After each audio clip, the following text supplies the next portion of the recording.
আজ যখন বিনা আন্দোলনে বিপ্লব কুমার দেবজির নেতৃত্বে যে সরকারটা চলেছিল, আমাদের রাজ্যের প্রাক্তন মুখ্যমন্ত্রীর নেতৃত্বে যে সরকারটা আমরা পেয়েছিলাম বছর 4 যোজনা উনি 1000 দিয়ে গেছেন।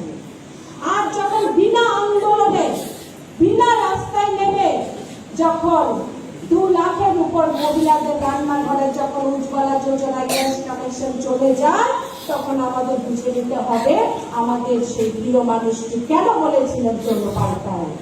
আজ বিনা আন্দোলনে যখন কৃষক যখন কিষাণ সম্মান নিধি পেয়ে যায়, এফসিআর মাধ্যমে যখন ধান ক্রয়ের মতো সিদ্ধান্ত আমাদের সরকার নেয়, তখন বুঝে নিতে হবে কেন বলেছিলেন চলো এবার পাল্টায়। বিপ্লব কুমার দেবজির নেতৃত্বে যে সরকারটা চলেছিল, আমাদের রাজ্যের প্রাক্তন মুখ্যমন্ত্রীর নেতৃত্বে যে সরকারটা আমরা পেয়েছিলাম বছর 4 যোজনা উনি 1000 দিয়ে গেছেন।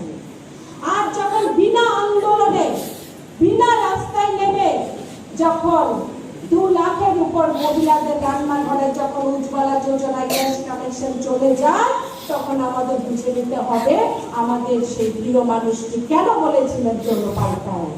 আজ বিনা আন্দোলনে যখন কৃষক যখন কিষাণ সম্মান নিধি পেয়ে যায়, এফসিআর মাধ্যমে যখন ধান